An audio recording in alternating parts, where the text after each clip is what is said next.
My name is Leo.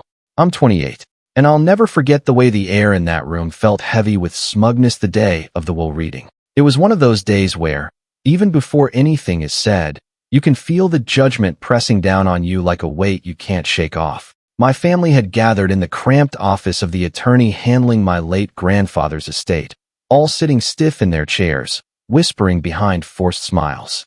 I was the last one to walk in, and the way their eyes flicked toward me told me everything I needed to know. They weren't expecting me to have a voice in what was about to happen. To them, I was just a placeholder, someone who existed on the edge of family photographs, the one they could dismiss without consequence. Grandpa had been the one person in the family who truly saw me. He knew about the years I spent working night shifts while finishing school, the sacrifices I made just to keep my head above water. He also knew how little support I got from my parents and siblings, who seemed to treat my struggles as some kind of entertainment. Grandpa was quiet about his own plans, but whenever we had lunch together at his old oak dining table, he'd slip in little remarks that stayed with me. "Leo," he once said while sipping his tea, "people reveal who they are the moment money's on the table. Just remember, silence can sometimes be the loudest answer." I didn't realize how much those words would come back to me until that day in the attorney's office. As I sat down at the far end of the long table, I could already sense the hierarchy at play. My father leaned back in his chair with his hands folded over his chest, his fiancée perched next to him, lips curled in a smile that never reached her eyes. My older brother, Caleb, had his arm draped casually over the chair, as if this entire thing was just a formality for him to collect what was rightfully his.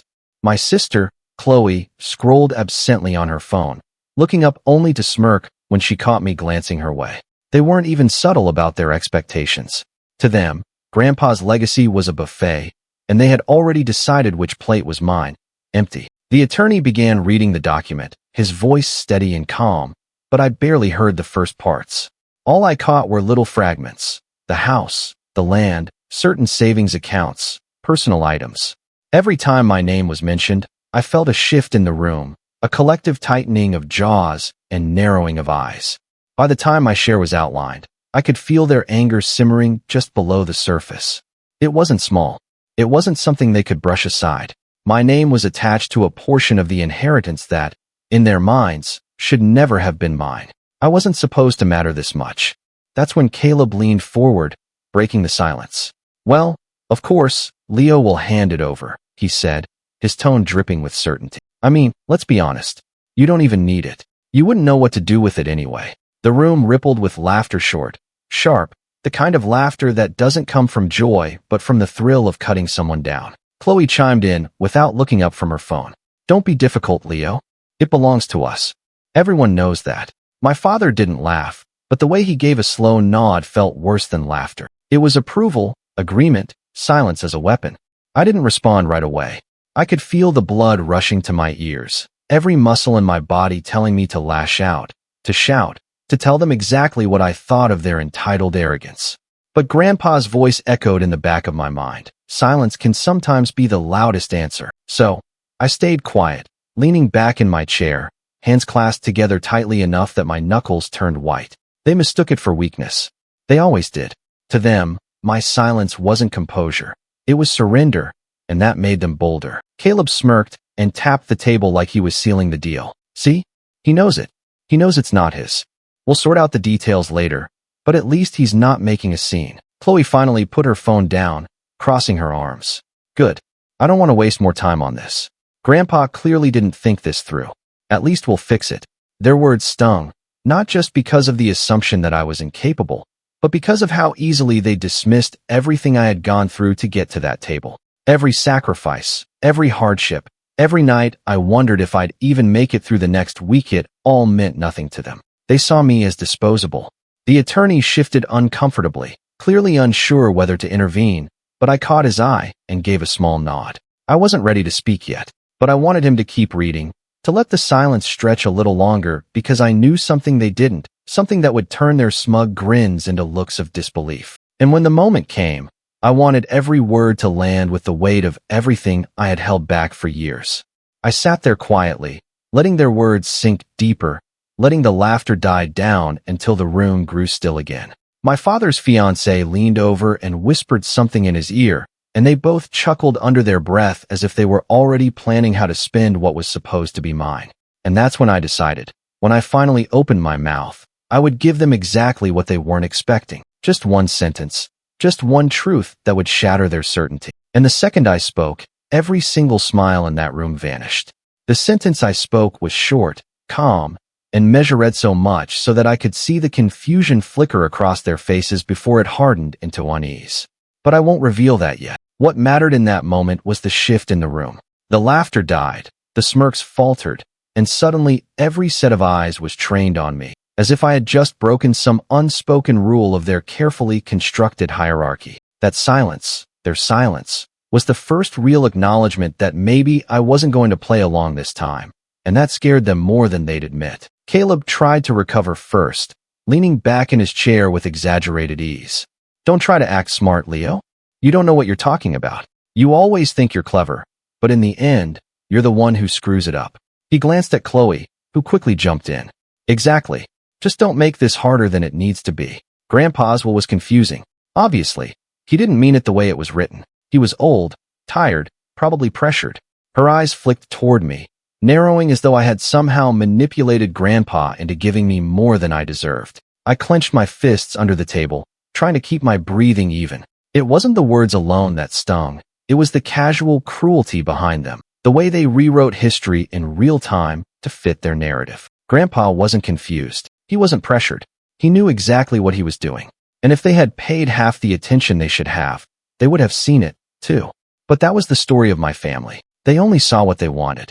And what they wanted was for me to remain beneath them, never an equal, never a threat. The attorney cleared his throat, attempting to move things forward, but my father raised his hand, stopping him. His voice was even, almost rehearsed. Let's not drag this out. Leo knows what's expected. He's always been cooperative. He won't fight us. It's not in his nature. His fiancée smirked at that, resting her hand on his arm as if sealing the point. Of course. It's family. We take care of each other. That's how it works. She said it sweetly, but there was venom behind the words. Her version of taking care meant keeping me in my place while she and my father reaped the benefit. I wanted to laugh at the audacity of it all, but instead, I stayed silent again, letting them pile on their assumptions. It was almost surreal, sitting there, watching as they openly plotted out what was mine as though I wasn't even in the room. Caleb leaned forward again, lowering his voice like he was offering me a lifeline. Look, Leo, if you sign over your share, we'll make sure you get something. Not nothing. Maybe a car or a bit of cash. Just enough to get by. That's more than fair, considering. His tone dripped with false generosity, as though handing me scraps would make me grateful. Chloe's phone buzzed, and she rolled her eyes before muttering. Honestly, he should be thankful we're even discussing this. He'd blow it all on something stupid anyway. Better we handle it. The way she said, thankful, lit a fire in my chest. Thankful, as if I should be grateful they were willing to take what wasn't theirs. As if every step I had fought for in my life, every hardship I endured without their help, meant nothing compared to their entitled claims. The attorney shifted again, visibly uncomfortable.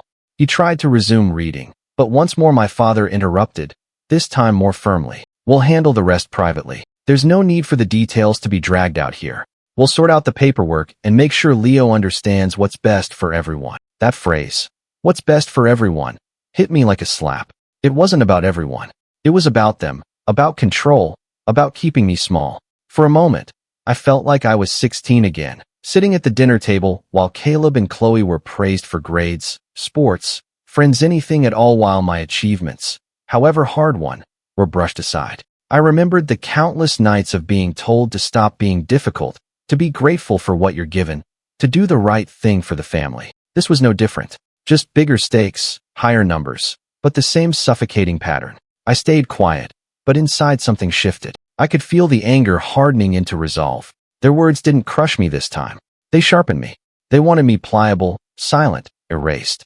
And for years, I had let them believe I would always be that way. But as I looked around that table, their smug faces, their condescension, their certainty that I would fold, I realized they had no idea who I had become outside their shadow. I leaned back, meeting each of their gazes in turn, letting the silence stretch until they grew visibly uncomfortable. For once, it wasn't me squirming under their judgment. It was them shifting in their seats, waiting, almost desperate for me to confirm their assumptions. And that's when I decided to give them just enough rope to hang themselves. Maybe you're right, I said softly, almost too softly, watching the relief flicker across Caleb's face. The smug satisfaction returned to Chloe's smirk, my father's approving nod. They thought I was caving. They thought I was theirs to control again. But inside, I knew better. I was letting them build their tower of arrogance higher, brick by brick, so that when it all came crashing down, the fall would be devastating. And as the attorney finally tried once more to steer the reading back on track, I sat there, calm on the outside but boiling within, knowing this was only the beginning. The tension in that room had become almost unbearable, though my family seemed oblivious to it. They mistook my calm for compliance, my silence for surrender. They didn't realize that every word they spoke, every smirk they threw my way, was carving deeper lines of resolve into me. I could feel the storm building, but they were too busy congratulating themselves to notice.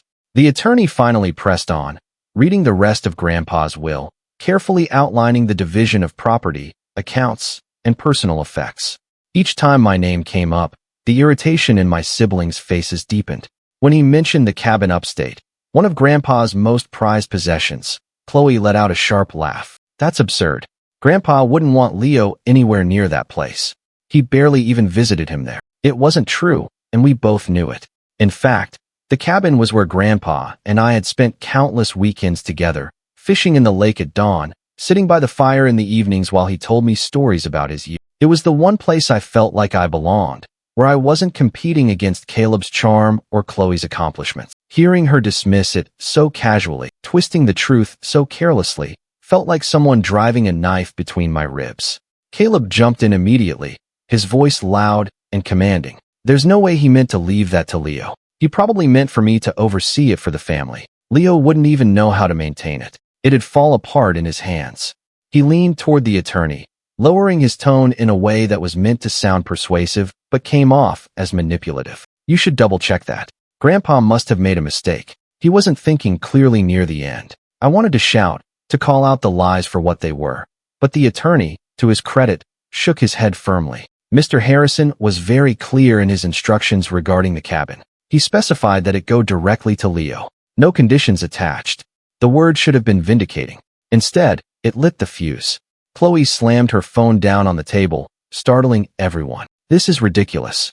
We're not just going to sit here and let him walk away with everything we worked for. He doesn't deserve it. Her voice cracked on that last word. And for the first time, I saw it plainly. Fear. Fear that she wasn't in control. Fear that Grandpa had seen through her. Fear that maybe, just maybe, she wouldn't get her way. My father finally stepped in, his tone colder now, the pretense of civility gone. Leo, listen to me. You're young. You don't understand the responsibility that comes with this kind of inheritance. That cabin, the accounts, it's not about you. It's about the family. We need someone capable to manage it, someone experienced. He gestured toward Caleb, who sat straighter in his chair, as if an invisible crown had been placed on his head. It makes sense for him to handle it for all of us. And then came the words that shattered any illusion I might have held on to. That faint, desperate hope that maybe somewhere in their twisted reasoning, there was still a shred of respect for me. My father's fiancée leaned forward, her voice dripping with false sweetness. Besides, Leo, you've always struggled with money, haven't you? You don't have the discipline. If you hold on to this, you'll just waste it. Be reasonable and sign it over. That's what your grandfather would have wanted. It was like being 16 again, sitting at the kitchen table with bills spread out in front of me while my father told me I was too irresponsible to even handle a part-time job. Like being 19, scraping by on 2 jobs while my siblings got help with college tuition and I was told, you'll figure it out on your own. The betrayal wasn't new. It was old, familiar, and heavy. But this time, it came wrapped in the theft of Grandpa's legacy, the one bond one thought they couldn't touch. And then Caleb did something that changed everything. He pulled a stack of papers out of his briefcase already prepared, already waiting, and slid them across the table toward me. Here. It's a transfer agreement. Just sign it, Leo. Don't drag this out. Don't make it harder than it has to be. I stared at the papers, my hands trembling under the table. They had planned this. Before the will was even read, before they knew for certain what Grandpa had written, they had assumed I would fold. They had written me out of the story before it even began. The ink on the will wasn't even dry, and they were ready to erase me. Chloe pushed the pen toward me, her nails clicking against the table as she tapped it impatiently. Don't be selfish. If you cared about the family, you'd do this without question. The betrayal was complete. This wasn't just arrogance or entitlement. This was a coordinated effort to strip me of everything Grandpa had chosen to give me, to take what little he'd left as a shield for me against their greed. They weren't just dismissing me. They were attempting to rob me in plain sight, with smugness as their weapon. I looked at each of them, Caleb with his practiced confidence, Chloe with her bitter smirk, my father with his silent approval, his fiancée with her poisonous smile. And for the first time in years, I didn't feel small. I didn't feel helpless. I felt the fire of betrayal burning so hot it cleared the fog from my mind. I didn't touch the pen. I didn't even look at the papers again. Instead, I leaned back, locked eyes with Caleb, and let the silence stretch until even he shifted uncomfortably. Because in that moment, I knew something they didn't. Something Grandpa had told me in confidence. Something he had written into the will with the same sharp clarity he had always lived by. And when I revealed it, everything in that room would change. I didn't touch the papers. I didn't sign, didn't argue, didn't shout. I just sat there staring at the pen Chloe had slid toward me, the weight of years pressing down on my chest. Every insult, every dismissal, every time I had been told to know my place, came roaring back all at once. For a moment, I felt like that scared, uncertain kid again, the one who used to sleep in the back seat of his car after being kicked out of the house for questioning my father. The one who worked 2 jobs to afford textbooks while Caleb had tuition handed to him without hesitation. The attorney gave me a sympathetic look, but even he seemed resigned, as though he believed I would eventually give in. And for the first time in a long while, I doubted myself, too. Maybe they were right. Maybe I didn't deserve it. Maybe I wasn't strong enough to fight them. The voices around me blurred together. Caleb's smug reassurances, Chloe's sharp words, my father's cold silence. It all felt suffocating, like the walls of that office were closing in. I left the papers untouched and excused myself as soon as the attorney closed the folder. I could feel their eyes on me as I walked out of the room, their whispers chasing me down the hall like gnats. He'll cave, Caleb muttered behind me. He always does. Chloe's voice followed, mocking and confident. He doesn't have the backbone to fight us. Just give it a week. They believed it. They believed with all their hearts that I would break the same way I always had. And for the next few days, I almost proved them right. Back at my apartment, I sat on the worn couch with the letter from Grandpa on my lap, the one he had left with the attorney addressed only to me. I had read it a dozen times already, but the words blurred now, my mind clouded with self-doubt. He had trusted me. He had chosen me. He had known what kind of storm I'd be walking into. But I couldn't help the heaviness in my chest, the quiet voice that whispered, what if they're right? What if you fail him? I stopped answering calls. I skipped shifts at work, staring blankly at the ceiling while the minutes bled into hours. My phone lit up with texts from my family, each one harsher than the last. Caleb, this is stupid, Leo. Stop dragging it out. Chloe, you're embarrassing yourself. Just sign the papers already. My father, I won't say this again. Do the right thing for the family. Each message chipped away at me until I found myself staring at the ceiling at 3 o'clock in the morning, wondering if giving in would just make everything easier. No fights, no drama, no endless weight pressing down on me. And yet, every time I reached for the phone, Grandpa's words came back to me. Silence can sometimes be the loudest answer. He hadn't left me the cabin, the accounts, the legacy by accident. He had seen something in me that no one else ever cared to look for. And the thought of betraying that trust, of handing over everything he had meant for me to protect, made my stomach twist. The breaking point came one evening when I stopped by the grocery store. I kept my head down, pushing the cart aimlessly, when I overheard 2 familiar voices in the next aisle, Caleb and Chloe. Their words carried through the shelves, casual and cutting. Dad says it's just a matter of time, Caleb chuckled. Leo's pathetic. He'll fold like always. Chloe snorted. I almost feel bad for him. Almost. He doesn't even realize we're doing him a favor. He'd screw it all up anyway. My hands tightened around the cart handle until my knuckles ached. They hadn't even tried to hide their disdain. They were so certain, so utterly convinced that I was nothing more than a pawn in their game. And in that moment, something inside me snapped not with rage, but with clarity. I wasn't going to fight them head on. Not yet. They thrived on conflict, on pushing me into corners and watching me squirm.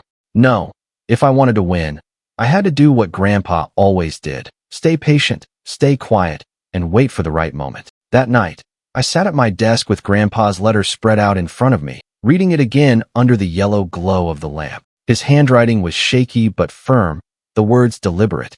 Leo, I know they'll try to take this from you, but I also know you. You don't need to shout to be heard. When the time comes, your silence and your truth will speak louder than anything they could say. I folded the letter carefully and tucked it into the drawer. For the first time in days, I felt the fog lift. I wasn't broken. I wasn't beaten. I was planning. The rock bottom wasn't the end. It was the foundation, and I was ready to start building. The night I reread Grandpa's letter was the first night I finally slept without waking in a cold sweat. Something inside me had shifted. For years, I had measured myself against my family's expectations, always falling short in their eyes. But Grandpa hadn't left me this inheritance as some accident of paperwork. He had trusted me deliberately, in full awareness of who I was and who they were. And that trust became my anchor. The next morning, I woke up with a sense of clarity I hadn't felt in years. The apartment still looked the same, cluttered, a little run down, but it no longer felt suffocating. I got up, made coffee, and sat at the kitchen table with a notepad. For the first time in a long time, I began to map out a plan. Step 1. Secure what was mine.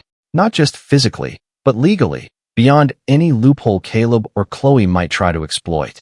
I scheduled a meeting with the attorney and walked into his office with a calmness that surprised even me. He looked up when I entered, his brow furrowed as if expecting me to crumble. Instead, I placed Grandpa's letter on the desk. I'm not signing anything, I said, my voice steady. Not now, not ever, and I want to make sure my rights are airtight. He read the letter slowly, nodding. Your grandfather anticipated this, he said finally. He left very specific instructions, and I've already taken steps to safeguard your share. But I'll file additional documentation so there's no ambiguity. For the first time in weeks, I felt the weight ease from my chest. It wasn't a victory, not yet, but it was a beginning. Step 2. Distance myself from their noise. I stopped answering texts. I muted their numbers. When Caleb showed up at my door, pounding and shouting through the hallway, I stayed silent inside, letting him leave red-faced and fuming. The more they demanded, the quieter I became, and I could see the cracks forming in their confidence. They thrived on my reaction, and without it, they didn't know what to do. Step 3. Invest in myself. Grandpa had left not only property, but also a modest savings account in my name. It wasn't an empire, but it was enough to give me breathing room, enough to do something I had always dreamed of but never had the means to pursue. I enrolled in a certification program for financial planning, something I had once studied late at night between shifts, but abandoned when money grew too tight. With the inheritance, I could finally afford to focus, to grow, to invest in a future that wasn't bound by their control. At first, it was slow, long hours, dense material, a brain that hadn't been stretched in years. But each day, I grew stronger. Each night, I closed the books. I felt a sense of accomplishment that no mocking word from Caleb or Chloe could take away. I started going back to the cabin, too. At first, just for weekends cleaning, repairing, reacquainting myself with the space. It was old, weathered, but it was mine. The first time I sat by the fire alone, sipping tea the way Grandpa used to, I felt something I hadn't felt in years, peace. And slowly, I began to rebuild myself there. When the certification came through, I picked up clients. At first, just friends, then referrals, then real cases. To my own surprise, I was good at it. I had lived the struggles. I was advising people through budgeting, scraping by, making the most of little. People trusted me because I understood. Word spread, and within a year, I had built something resembling stability. My apartment improved. My confidence grew. Meanwhile, my family's messages shifted in tone. Caleb, stop ignoring us. We need to settle this. Chloe, you're being petty. This isn't a game. My father, Leo, you're making a mistake. Don't burn bridges. You'll regret it. They still saw it as a phase, a tantrum, something I'd outgrow. They didn't realize I was building a life outside of them, a life where I didn't need their approval or their crumbs. The day I bought my first new car, a modest but reliable one, I caught my reflection in the dealership's glass window. For the first time in a long time, I didn't see the quiet, beaten-down version of myself. I saw someone who was growing, someone who had power, however small, that was entirely his own. And it was just the beginning. Because while they were busy tearing each other apart, arguing over what they assumed I would eventually hand them, I was preparing quietly, carefully, steadily building the foundation Grandpa, had left for me to grow upon. And when the moment came, when their entitlement finally collided with the reality of what I had become, I knew the fallout would be explosive. But for now, I let them believe I was still the same Leo, still silent, still weak. Because the longer they underestimated me, the greater the shock would be when they finally realized who they were dealing with. It was a rainy afternoon when the final piece of the puzzle fell into my lap, not by accident, but by careful observation. I had been keeping my distance from Caleb, Chloe, and my father, but that didn't mean I had stopped paying attention. One thing Grandpa always taught me was that patience reveals more than questions ever could. People can't hide who they are forever, Leo, he once told me. You just have to wait long enough, and the truth spills out. For months, I'd quietly rebuilt my life. I was earning a steady income. My certification had given me credibility, and word of mouth was growing. My client list was small but loyal, and I was learning the kind of financial strategies that opened doors to rooms I never thought I'd be in. That's when one of those doors gave me a glimpse straight into my family's world and their weakness. A client of mine, a middle-aged couple drowning in debt, happened to mention a name during one of our sessions. Your brother Caleb tried to get us into this investment thing last year, the husband said with a grimace. Thank God we backed out when it started sounding shady. My ears perked up. Caleb? I asked carefully, keeping my tone casual. The wife nodded. Yeah, he's been running some kind of family investment project. Promises high returns. But when we asked for paperwork, everything looked off, like he was winging it. We didn't want trouble, so we walked away. I kept my expression neutral, but inside, gears began to turn. Caleb had always been reckless with money-lavish trips, cars he couldn't afford, investments that collapsed before they began. It wasn't surprising he was pulling others into his schemes. But this wasn't just about his arrogance, it was leverage. If Caleb was involved in something shady, it could unravel everything he and the rest of them had been trying to build around Grandpa's inheritance. Later that week, I drove up to the cabin to clear my head. Rain hammered on the tin roof while I sat at the old oak table, flipping through the drawer Grandpa had once filled with notes, receipts, and letters. He was meticulous. Every tax return, every land survey, every repair invoice was neatly filed. That's when I found it. A handwritten letter tucked between two envelopes, one I'd never noticed before. It was dated just a few months before he passed. In it, Grandpa had written directly about Caleb and Chloe. Leo, I've seen the way they circle when they smell money. I don't trust their intentions. That's why I've left specific clauses in my will that protect you. They won't know about them unless you press the matter. But know this, if they attempt to coerce you or alter the terms, they forfeit their claims. I sat there stunned, the words glowing under the yellow lamplight. Grandpa hadn't just trusted me with the cabin and the savings. He had given me a shield hidden in plain sight. If Caleb's shady dealings came to light, combined with the protective clauses in the will, the entire house of cards they were building would collapse. But I couldn't act too soon. Timing was everything.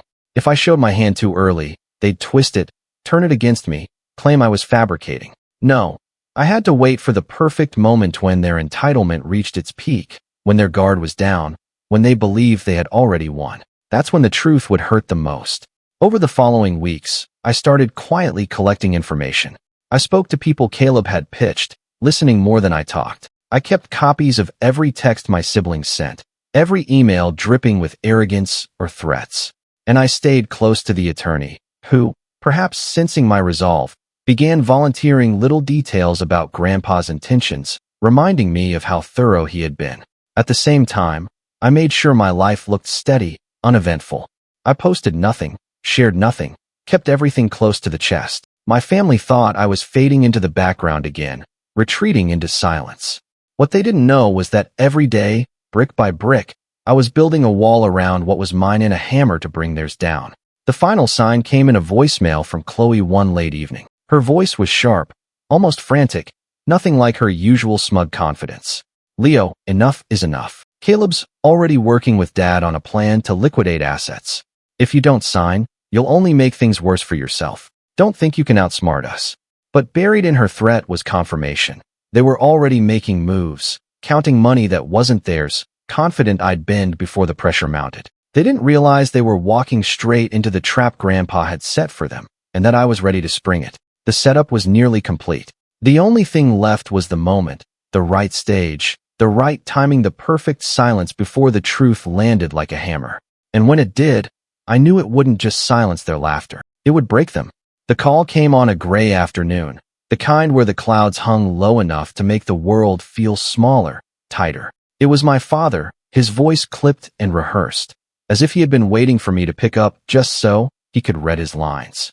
"Leo," he said, not bothering with a greeting. "We're having a family meeting tomorrow at the house. It's time you stop dragging your feet. Bring the paperwork. We'll settle this once and for all." For a moment, I let the silence stretch, the way Grandpa had taught me. Silence unsettles people. It makes them fill in the gaps with their own fears. My father mistook mine for hesitation and added more firmly, "Don't embarrass yourself, son. It's family. Do what's right." "I'll be there," I said quietly and hung up. That night, I sat at the cabin with the fire crackling low and Grandpa's letter spread out on the table beside the legal clause the attorney had confirmed. My hands didn't shake anymore when I read them. I knew exactly what I had to do. The next day, I walked into my childhood home, a place I hadn't set foot in since Grandpa's funeral, and felt the weight of old memories pressing in. The same worn carpet, the same pictures on the walls, but colder somehow. Caleb and Chloe were already there, sitting at the dining table with smug anticipation. My father sat at the head of the table like a judge waiting to pass sentence, his fiancée beside him with her hand resting possessively on his arm. Caleb grinned the moment he saw me. "About time. Let's not waste the whole day." He tapped a thick stack of documents in front of him. Chloe smirked, sliding a pen across the table. "Yeah, we've got everything ready." My father cleared his throat. "Leo, this is for the best. For the family. You don't have to carry the burden of managing all this. Let Caleb handle it. Sign the transfer, and we'll make sure you're taken care of." The words hit me like déjà vu. "We'll take care of you." I had heard them before, twisted in different shapes. But I kept my face calm, unreadable. I sat down slowly, my hands resting on the table. "So this is it. You've all decided what's best for me." Caleb chuckled. "Not just for you, for all of us. Don't make this more dramatic than it has to be." I nodded, leaning back. Funny thing, I was at the attorney's office last week. Went over Grandpa's will again, just to make sure I understood it. At the mention of Grandpa, I saw Chloe's smirk falter just slightly. My father narrowed his eyes but stayed quiet. I pulled a folded paper from my jacket and placed it on the table. Turns out Grandpa anticipated this. He added a clause.